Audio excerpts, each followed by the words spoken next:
Hello everyone, എല്ലാവർക്കും P S C M C Q സോമിൻ്റെ മറ്റൊരു PYQ ഡിസ്കഷൻ സെഷനിലേക്ക് സ്വാഗതം. ഇന്ന് നമ്മൾ ചെയ്യാൻ പോകുന്നത് കോൺസ്റ്റിറ്റ്യൂഷൻ എന്ന ഭാഗത്ത് വന്നിട്ടുള്ള PYQs ഡിസ്കസ് ചെയ്യാനാണ്. ഇതേ ടോപ്പിക്കിൽ നമ്മൾ പാർട്ട് 1 and 2 വീഡിയോസ് ചെയ്തിട്ടുണ്ട്. അത് കാണാത്തവരുണ്ടെങ്കിൽ അതും കൂടെ ഒന്ന് കാണും കേട്ടോ. അതിനകത്ത് നമ്മൾ കുറേ ക്വസ്റ്റ്യൻസ് ഡിസ്കസ് ചെയ്യുന്നുണ്ട്. അപ്പോൾ നമുക്ക് ഫസ്റ്റ് ക്വസ്റ്റ്യനിലേക്ക് പോകാം. ക്വസ്റ്റ്യൻ ഇതാണ്: President's rule can be imposed in a state on account of the failure of a constitutional machinery under ഭരണഘടനാ സംവിധാനത്തിന്റെ പരാജയത്തിന്റെ പേരിൽ ഒരു സംസ്ഥാനത്ത് രാഷ്ട്രപതി ഭരണം നടപ്പിലാക്കാനുള്ള വകുപ്പ്. Article 382, article 386, article 360, article 368. നമുക്ക് പ്രസിഡന്റ്സ് റൂള് ഇമ്പോസ് ചെയ്യാനുള്ള ആർട്ടിക്കിൾ ഏതാണെന്നാണ് ക്വസ്റ്റ്യൻ. ഏതാണ് ആർട്ടിക്കിൾ? 382 മുതൽ 360 വരെയാണ് എമർജൻസി പ്രൊവിഷൻസ് അല്ലേ. ഇതിനകത്ത് പ്രസിഡന്റ് റൂളിന്റെ ആർട്ടിക്കിൾ ഏതാ? ആർട്ടിക്കിൾ 356 ആണ്. ആർട്ടിക്കിൾ 356 ആണ് പ്രസിഡന്റ് റൂളിനെ കുറിച്ച് പറയുന്നത്. ആൻസർ ഓപ്ഷൻ ബി, ആർട്ടിക്കിൾ 356 ആണ്. അപ്പൊ ആർട്ടിക്കിൾ 356 എന്താണ് പറയുന്നത്? അതായത് പ്രസിഡന്റിന് സാറ്റിസ്ഫൈഡ് ആണെങ്കിൽ, അതായത് ഒരു സ്റ്റേറ്റിന് കോൺസ്റ്റിറ്റ്യൂഷന്റെ പ്രൊവിഷൻസ് അനുസരിച്ച് മുന്നോട്ട് പോകാൻ സാധിക്കുന്നില്ല എന്ന് പ്രസിഡന്റിന് ബോധ്യമായി കഴിഞ്ഞാൽ പ്രസിഡന്റ്സ് റൂൾ പ്രഖ്യാപിക്കാം, ഇമ്പോസ് ചെയ്യാം. Okay, president's rule can be imposed if the president is satisfied that a situation has arisen that the state government cannot carry on in accordance with provisions of constitution. അപ്പോൾ ഭരണഘടനാ സംവിധാനങ്ങൾ അനുസരിച്ച് മുന്നോട്ട് പോകാൻ പറ്റിയില്ലെങ്കിൽ അവിടെ പ്രസിഡന്റ്സ് റൂൾ പ്രഖ്യാപിക്കാം, ആർട്ടിക്കിൾ 356. അപ്പൊ ഈ ഒരു പ്രൊക്ലമേഷൻ വന്നു കഴിഞ്ഞാൽ രണ്ട് ഹൗസസിലും അത് ഒരു 2 monthsനുള്ളിൽ സിമ്പിൾ മെജോറിറ്റിയിൽ അപ്രൂവ്ഡ് ആയിരിക്കണം. അതായത് ഈ ഒരു പ്രൊക്ലമേഷൻ, പ്രസിഡന്റ്സ് റൂളിന്റെ രാഷ്ട്രപതി ഭരണം അപ്രൂവ്ഡ് ആയിരിക്കണം രാജ്യസഭയിലും ലോക്സഭയിലും വിത്തിൻ 2 months, 2 മാസത്തിനുള്ളിൽ അപ്രൂവ്ഡ് ആയിരിക്കണം. മെജോറിറ്റി സിമ്പിൾ മെജോറിറ്റി ആണ്.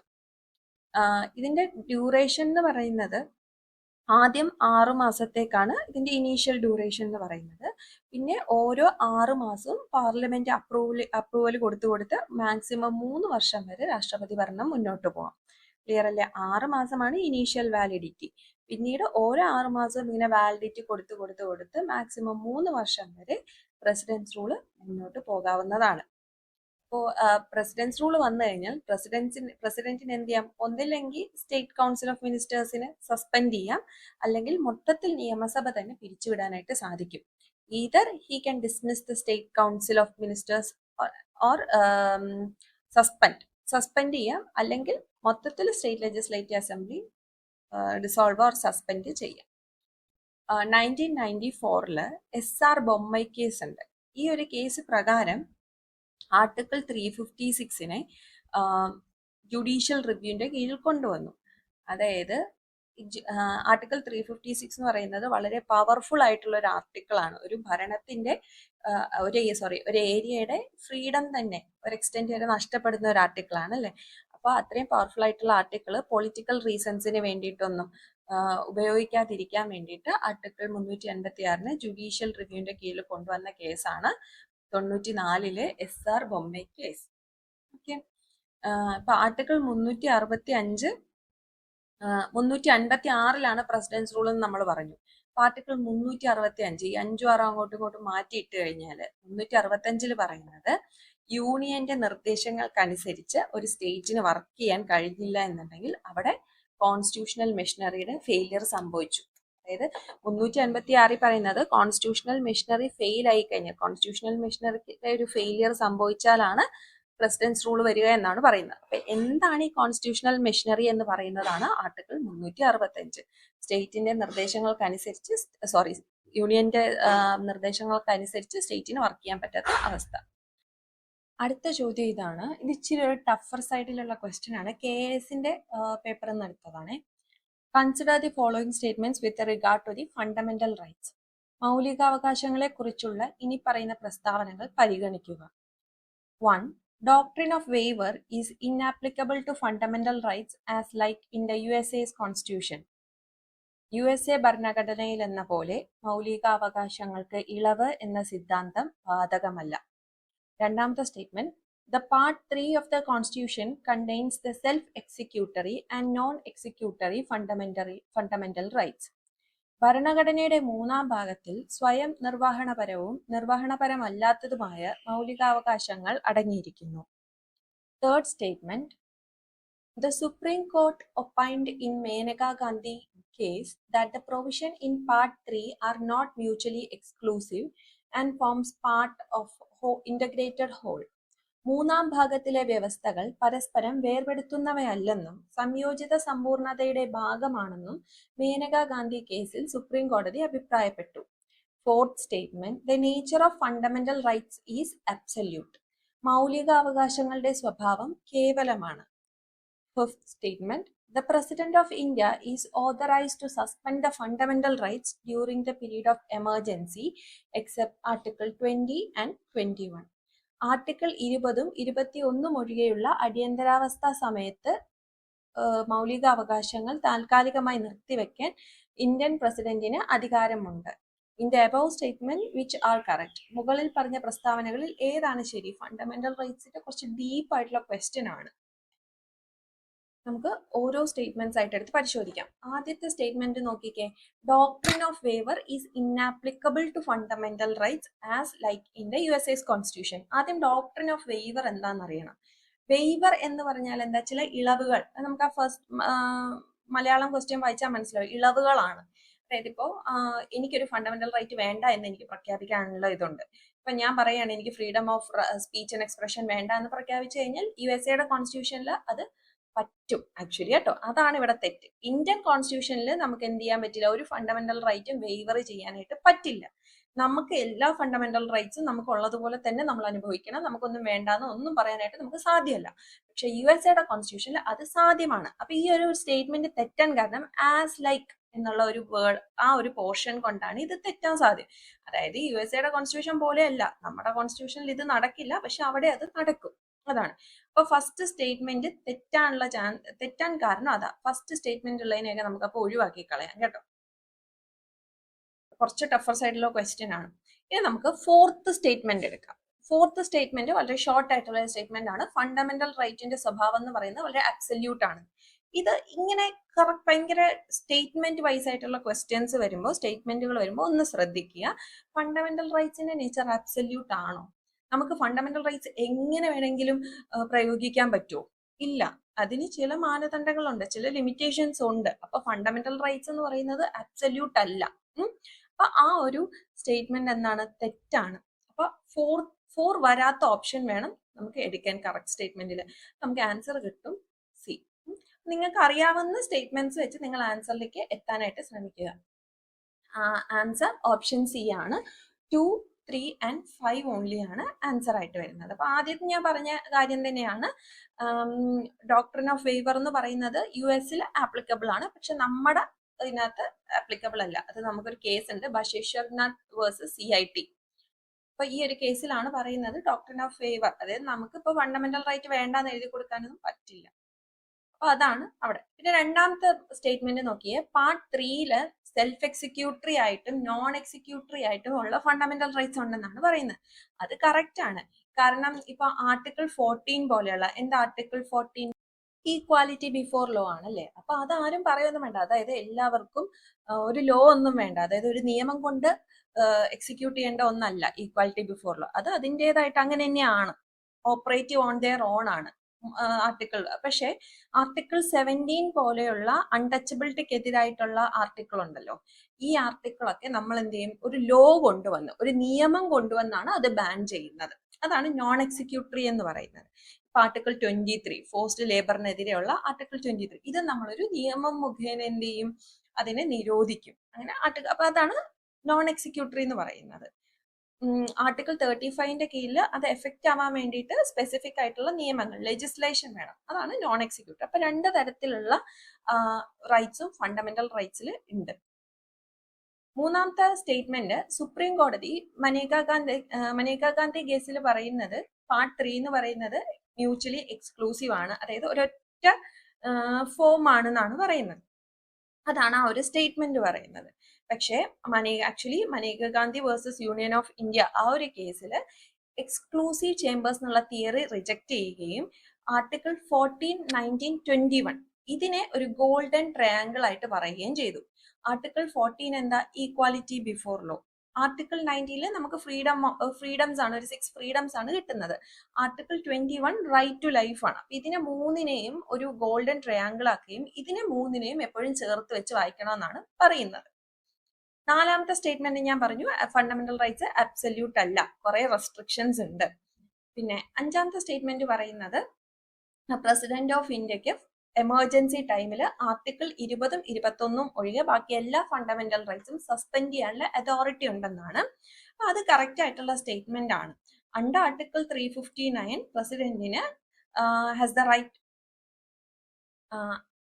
പ്രസിഡന്റിന് ഫണ്ടമെന്റൽ റൈറ്റ്സ് എൻഫോഴ്സ്മെന്റ് തടയാനായിട്ട് കഴിയും. അതായത് ആ എൻഫോഴ്സ്മെന്റ് തടഞ്ഞു കഴിഞ്ഞാൽ ബാക്കിയുള്ള ഫണ്ടമെന്റൽ റൈറ്റ്സ് ഒന്നും വർക്ക് ആവില്ലല്ലോ. അത് പക്ഷെ ആർട്ടിക്കിൾ 20, 21 ഇത് രണ്ടും എമർജൻസി സമയത്ത് പോലും സസ്പെൻഡ് ചെയ്യാനായിട്ട് സാധിക്കാത്ത വളരെ പവർഫുൾ ആയിട്ടുള്ള ആർട്ടിക്കിൾസ് ആണ് ആർട്ടിക്കിൾ 20 and 21. അടുത്ത ക്വസ്റ്റ്യൻ നോക്കാം. Article 17 of the Indian constitution is related to. Indian ഭരണഘടനയുടെ ആർട്ടിക്കിൾ 17 താഴെ പറയുന്നതിൽ ഏതുമായി ബന്ധപ്പെട്ടിരിക്കുന്നു? എ. അബോളിഷൻ ഓഫ് അൺടച്ചബിലിറ്റി, തൊട്ടുകൂടായ്മ നിർത്തലാക്കൽ. B. Right to equal opportunity. B. തുല്യ അവസരത്തിനുള്ള അവകാശം. സി. പദവികൾ നിർത്തലാക്കൽ, അബോളിഷൻ ഓഫ് ടൈറ്റിൽസ്. ഡി.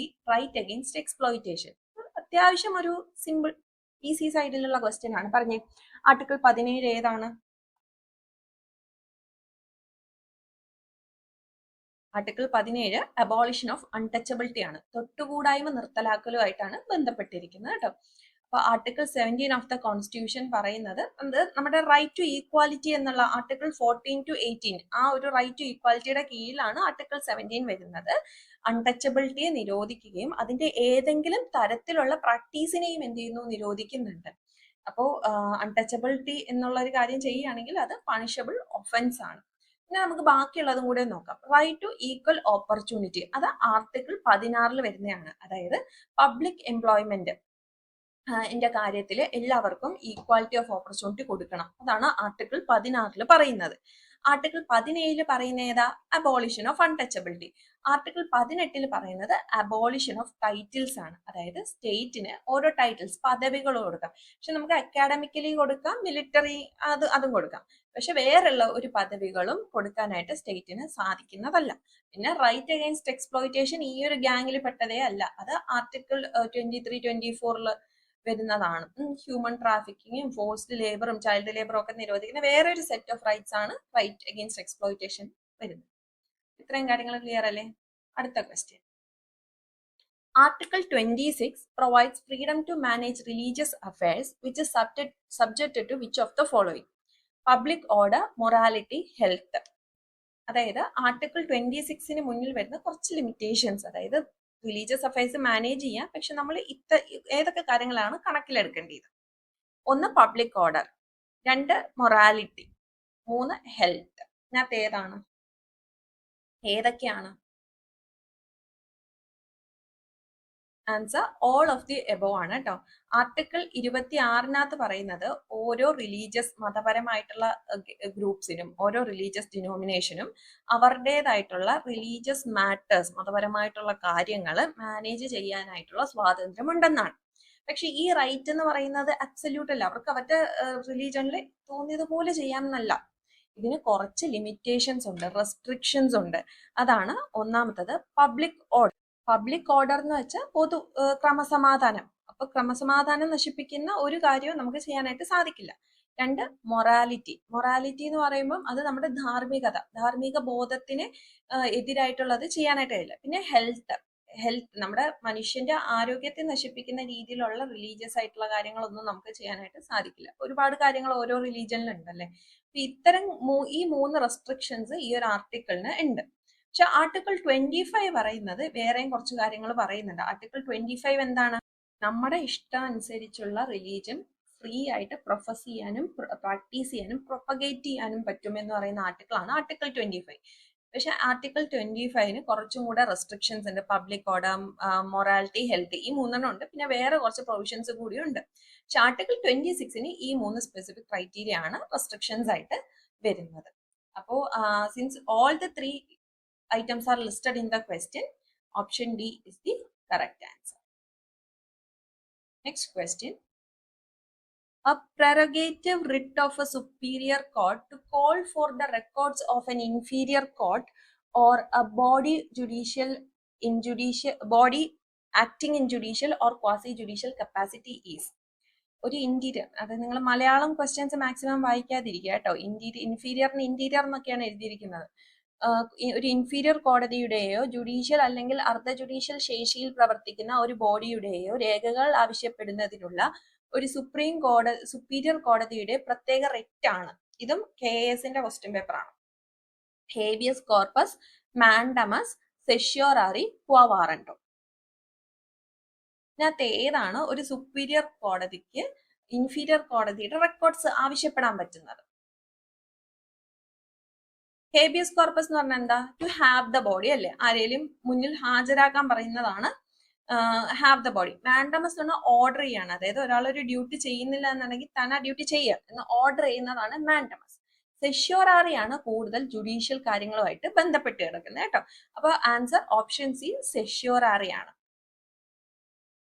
അപ്പോൾ റൈറ്റ് ഓഫ് സെഷ്യോറാറി എന്ന് പറഞ്ഞാൽ ടു ബി ഇൻഫോംഡ്, അല്ലെങ്കിൽ അതിന്റെ ഒരു literal meaning to be informed അല്ലെങ്കിൽ ടു ബി സർട്ടിഫൈഡ് എന്നാണ്.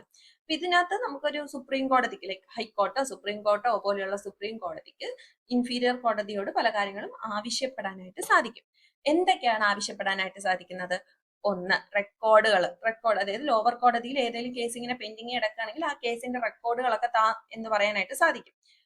രണ്ടാമത്തത് എന്ന് പറഞ്ഞാൽ ഈ ഇൻഫീരിയർ കോടതി ഏതെങ്കിലും ഒരു ഓർഡർ ഇറക്കി അല്ലെങ്കിൽ ഒരു ഡിസിഷൻ വേർഡിക്റ്റ് പുറത്തു വന്നു കഴിഞ്ഞാൽ അതിന്റെ ലീഗാലിറ്റി റിവ്യൂ ചെയ്യാനായിട്ട് സുപ്പീരിയർ കോടതിക്ക് സാധിക്കും. പിന്നെ ഇൻഫീരിയർ കോടതി കൊണ്ടുവന്ന ഏതെങ്കിലും ഓർഡറിൽ ഒരുപാട് ജൂറിസ്ഡിക്ഷൻ, അതായത് അവരുടെ പരിധിയിലധികം അവരെ പവർ ഉപയോഗിച്ചിട്ടുണ്ടെങ്കിലോ അല്ലെങ്കിൽ നിയമപരമായിട്ട് അതിനകത്ത് എന്തെങ്കിലും തെറ്റുണ്ടെങ്കിലോ ഒക്കെ ആ ഓർഡർ ക്യാൻസൽ ചെയ്ത് കളയാൻ, ക്വാഷ് എന്നാണ് പറയുക കേട്ടോ, ആ ഓർഡർ ക്യാൻസൽ ചെയ്ത് കളയാനായിട്ട് നമ്മുടെ സുപ്പീരിയർ കോടതിക്ക് സാധിക്കും. ഇത്രയും കാര്യങ്ങളാണ് സെഷ്യോറാറി എന്ന റിട്ടില് ഒരു സുപ്പീരിയർ കോർട്ടിനുള്ള അധികാരം. ബാക്കി വന്ന 3 റിട്ടുകളും കൂടെ നോക്കാം. ഹേബിയസ് കോർപ്പസ് എന്ന് വെച്ചാൽ ഒരാളെ നിയമപരമായിട്ടാണോ അല്ലയോ ഡീറ്റെയിൻ ചെയ്ത് വെച്ചിരിക്കുന്നത്, തടവിൽ വെച്ചിരിക്കുന്നതെന്ന് പരിശോധിക്കാൻ വേണ്ടിയിട്ടാണ്.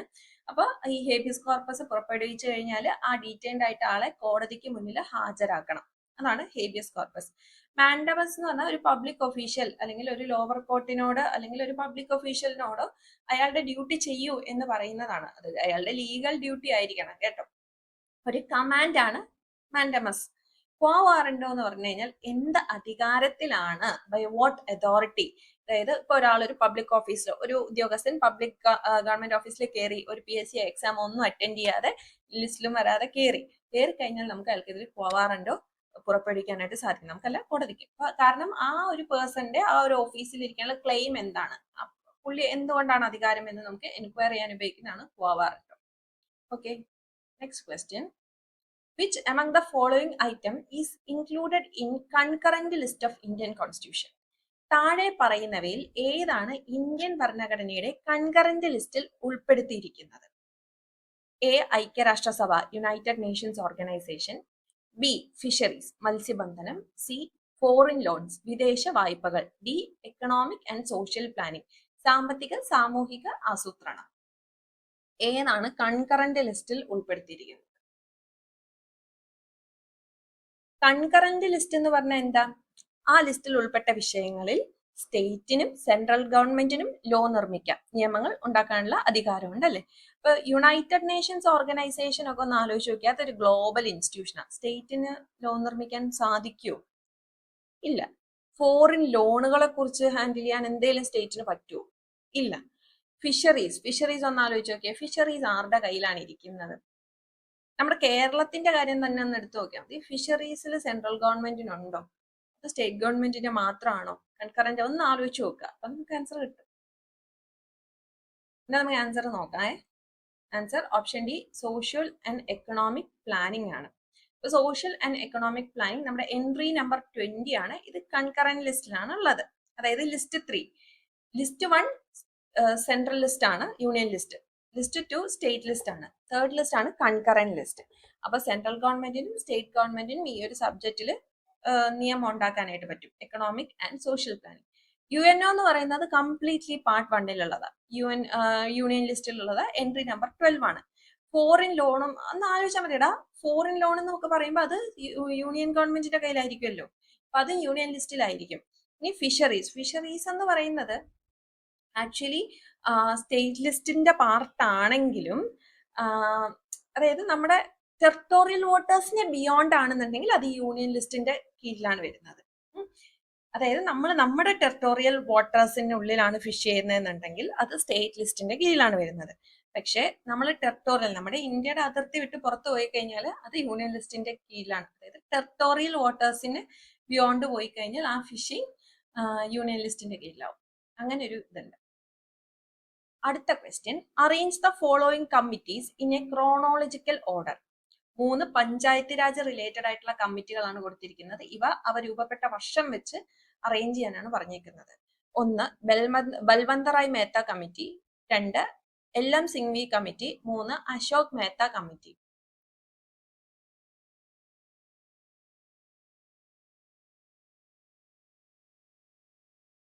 നിങ്ങൾ ചെയ്തതാണെന്ന് വിശ്വസിക്കുന്നു. ആൻസർ ഇതാണ്, ഡി ആണ്. 1, 3, 2 ആണ്. അപ്പൊ ബൽവന്തറായ് മേത്ത കമ്മിറ്റി അപ്പോയിന്റ് ചെയ്യപ്പെട്ടത് 1957-ലാണ്. എന്തിനു വേണ്ടിയിട്ടാ? അപ്പൊ ഉണ്ടായിരുന്ന 2 പ്രോഗ്രാംസ് ഉണ്ട്, കമ്മ്യൂണിറ്റി ഡെവലപ്മെന്റ് പ്രോഗ്രാമും നാഷണൽ എക്സ്റ്റൻഷൻ സർവീസും. അപ്പൊ ഈ 2 പ്രോഗ്രാമിന്റെ വർക്കിംഗ് ഒന്ന് ചെക്ക് ചെയ്യാൻ, എക്സാമൈൻ ചെയ്യാൻ വേണ്ടിയിട്ടാണ് ഈ ഒരു കമ്മിറ്റി രൂപപ്പെട്ടത്. ബൽവന്തറായ് മേത്ത കമ്മിറ്റി 1957. അപ്പൊ ഇതിന്റെ റെക്കമെൻഡേഷനിലാണ് നമുക്കൊരു 3 ത്രിതല പഞ്ചായത്ത് രാജ് സിസ്റ്റം വേണം എന്ന് പറയുന്നത് ബൽവന്തറായ് മേത്ത കമ്മിറ്റിയാണ്. ആദ്യമായിട്ട് ബൽവന്തറായ് മേത്ത കമ്മിറ്റിയാണ് പഞ്ചായത്ത് സിസ്റ്റം വേണമെന്ന് പറയുന്നത്. അശോക് മേത്ത കമ്മിറ്റി 1977-ലാണ്. അതായത് ബൽവന്തറായ് മേത്ത കമ്മിറ്റി കഴിഞ്ഞ് 20 വർഷം കഴിഞ്ഞിട്ടാണ് അശോക് മേത്ത കമ്മിറ്റി വരുന്നത്. അപ്പൊ ഓൾറെഡി അവിടെ ഒരു പഞ്ചായത്ത് രാജ് സിസ്റ്റം ഉണ്ട്. അപ്പൊ അതിനെ ഒന്ന് റീവൈറ്റലൈസ് ചെയ്യാൻ വേണ്ടി, അതിനൊന്ന് റീചെക്ക് ചെയ്യാൻ വേണ്ടിയിട്ടാണ് എന്ത് ചെയ്തത്, ഈ അശോക് മേത്ത കമ്മിറ്റി വരുന്നത്. അശോക് മേത്ത കമ്മിറ്റി പറഞ്ഞു നമുക്ക് ത്രിതല വേണ്ട, ദ്വിതല മതി, അതായത് 2 ടയർ മതി, 2 ടയറുള്ള സിസ്റ്റം മതി എന്നാണ് അശോക് മേത്ത പറയുന്നത്. LM സിംഗ്വി കമ്മിറ്റി അതിനുശേഷം 86-ൽ വരുന്നതാണ്. രാജീവ് ഗാന്ധി ഗവൺമെന്റ് ആണ് LM സിംഗ്വി കമ്മിറ്റി കൊണ്ടുവരുന്നത്. അപ്പൊ അവരൊരു പേപ്പർ കൊണ്ടുവരികയാണ്, revitalisation of panchayat raj institutions for democracy and development എന്നുള്ള പേരിൽ.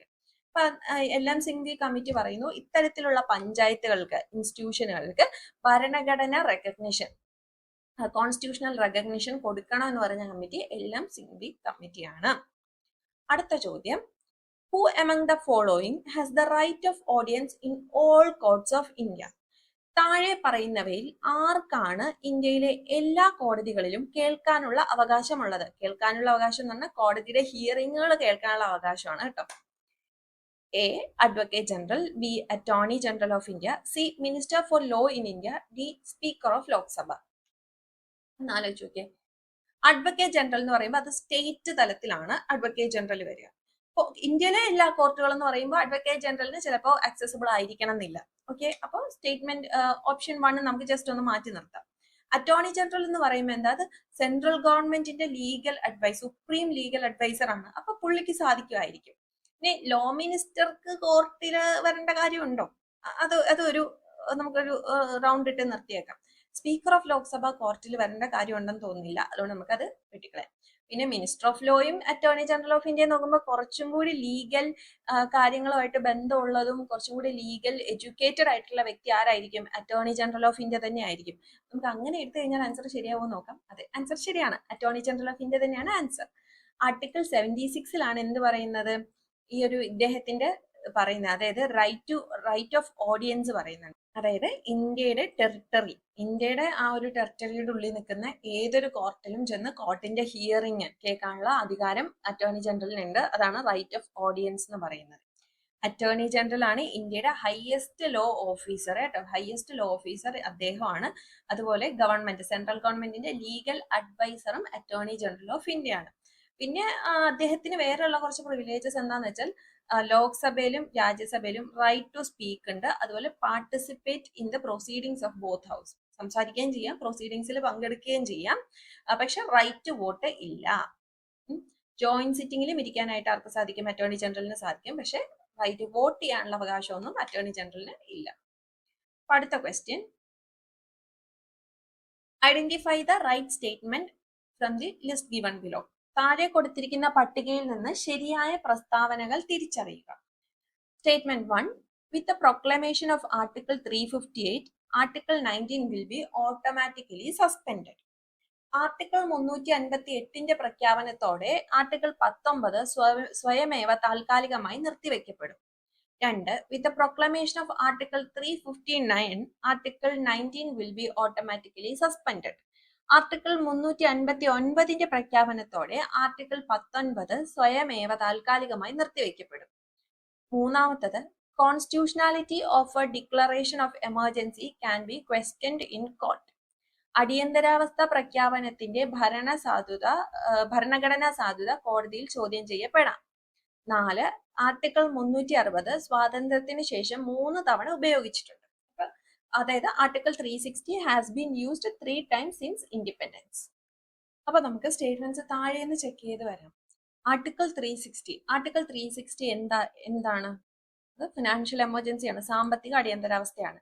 ഇൻഡിപെൻഡൻസിന് ശേഷം 3 തവണ ഉപയോഗിച്ചു എന്നാണ് സ്റ്റേറ്റ്മെന്റിൽ പറയുന്നത്. പക്ഷെ ഇതുവരെ ഇന്ത്യയിൽ സാമ്പത്തിക അടിയന്തരാവസ്ഥ പ്രഖ്യാപിക്കപ്പെട്ടിട്ടില്ല.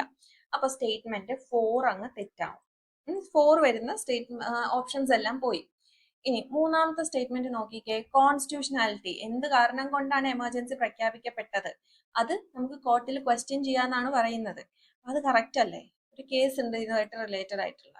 ഓക്കെ, തേർഡ് സ്റ്റേറ്റ്മെന്റ് കറക്റ്റ് ആണ്. അപ്പൊ എയും പോയി. ഇനി 2 സ്റ്റേറ്റ്മെന്റ് കോൺട്രാഡിക്ടറി ആണ്. ഇതിനകത്ത് ഏതെങ്കിലും ഒന്നേ നമുക്ക് വരുത്തുള്ളൂ. അതായത് ആർട്ടിക്കിൾ 358 അല്ലെങ്കിൽ ആർട്ടിക്കിൾ 359. അപ്പോൾ ഇത് രണ്ടും കോൺട്രാഡിക്ടറി ആയതുകൊണ്ട് ഒരുമിച്ച് വരാനുള്ള സാധ്യത നമുക്ക് മാറ്റി നിർത്തി കഴിഞ്ഞാൽ നമുക്ക് ഓപ്ഷൻ ബി ആൻസർ ആയിട്ട് കിട്ടും. 1 and 3 ഓൺലി.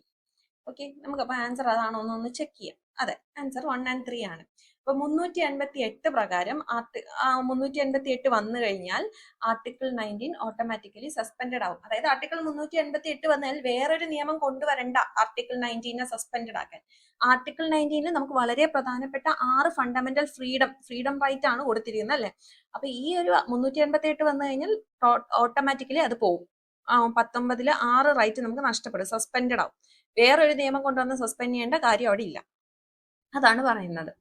പിന്നെ മൂന്നാമത്തെ സ്റ്റേറ്റ്മെന്റ് ആണ് പിന്നെ കറക്റ്റ് ആൻസർ. അതായത് മിനർവ മിൽസ് കേസിൽ സുപ്രീം കോടതി പറഞ്ഞു, മിനർവ മിൽസ് കേസിന്റെ ഇയർ ഒന്ന് ഓർത്തേക്ക് കേട്ടോ, 1980 ആണ്. അപ്പൊ നാഷണൽ എമർജൻസി പ്രൊക്ലെയിം ചെയ്ത ആ ഒരു കാരണം എന്നുള്ളത് നമുക്ക് കോർട്ടിൽ ചാലഞ്ച് ചെയ്യാൻ പറ്റും. അത് ഇറേഷണൽ ആയിട്ടാണോ മാലിഫൈഡ് ആയിട്ടൊക്കെയാണോ വന്നതെന്നുള്ളത് നമുക്ക് എന്ത് ചെയ്യാൻ പറ്റും? കോർട്ടിൽ നാഷണൽ എമർജൻസി ഡിക്ലറേഷനെ ചാലഞ്ച് ചെയ്യാനായിട്ട് സാധിക്കും. അതിന്റെ കോൺസ്റ്റിറ്റ്യൂഷണാലിറ്റി ചെക്ക് ചെയ്യാനായിട്ട് സാധിക്കും. ഓക്കെ, പിന്നെ നമുക്ക് തെറ്റായിട്ടുള്ള 2 സ്റ്റേറ്റ്മെന്റ് എടുക്കാം. രണ്ടാമത്തെ സ്റ്റേറ്റ്മെന്റ് ആണ് പിന്നെ തെറ്റ്. ആർട്ടിക്കിൾ 389 പറയുന്നത് 389 വന്നു കഴിഞ്ഞാൽ ആർട്ടിക്കിൾ 19 ഓട്ടോമാറ്റിക്കലി സസ്പെൻഡഡ് ആവുമെന്നാണ്. പക്ഷെ അത് തെറ്റാണ്. കാരണം 388 വന്നു കഴിഞ്ഞാലാണ് ഓട്ടോമാറ്റിക്കലി സസ്പെൻഡഡ് ആവും. 389 പ്രകാരം വരുന്നത് പ്രസിഡന്റിന് ബാക്കിയുള്ള, അതായത് ഏതെങ്കിലും ഫണ്ടമെന്റൽ റൈറ്റ് ലംഘിക്കപ്പെട്ടു എന്ന് പറഞ്ഞ് നമുക്ക് കോടതി പോവാനായിട്ട് ഒരു അവകാശമുണ്ട് അല്ലെ, എൻഫോഴ്സ്മെന്റ് കോൺസ്റ്റിറ്റ്യൂഷണൽ റെമഡീസ് എന്ന് പറയുന്ന ഒരു അവകാശമുണ്ട്. ആ ഒരു അവകാശമാണ് എടുത്തു കളയുന്നത്. അതായത് നമ്മുടെ മൊത്തത്തിലുള്ള ഫണ്ടമെന്റൽ റൈറ്റ്സ് അങ്ങ് എടുത്തു കളയുകയാണ്. എടുത്തു കളയുകയല്ല, സസ്പെൻഡഡ് ആക്കുകയാണ് ചെയ്യുന്നത്. പക്ഷെ ആർട്ടിക്കിൾ 20 and 21 തൊടാൻ പറ്റൂല. ആർട്ടിക്കിൾ 20 and 21 തൊടാൻ പറ്റൂല, അത് അവിടെ തന്നെ ഇരിക്കും. പക്ഷെ ബാക്കിയുള്ള ഫണ്ടമെന്റൽ റൈറ്റ്സ് ഒക്കെ ടെമ്പററിലി സസ്പെൻഡഡ് ആവും. അതാണ് ആർട്ടിക്കിൾ 389 പറയുന്നത്. പിന്നെ article 360 financial emergency has never been, ഇതുവരെ ഇന്ത്യയിൽ ഉണ്ടായിട്ടില്ല. ഇത്രയും ക്വസ്റ്റ്യൻസ് ആണ്. ഞാൻ ഈ ക്വസ്റ്റ്യൻസ് എല്ലാം ഒരു ടഫർ സൈഡിലുള്ള ക്വസ്റ്റ്യൻസ് ആണ് എടുത്തത്. അപ്പൊ നിങ്ങൾക്ക് ഇത് യൂസ്ഫുൾ ആയിട്ട് തോന്നാന്നുണ്ടെങ്കിൽ നിങ്ങൾ കമന്റ് ചെയ്യുക. അതുപോലെ നിങ്ങളുടെ സജഷൻസ് ഒക്കെ കമന്റ് ചെയ്യുക കേട്ടോ. So thank you guys.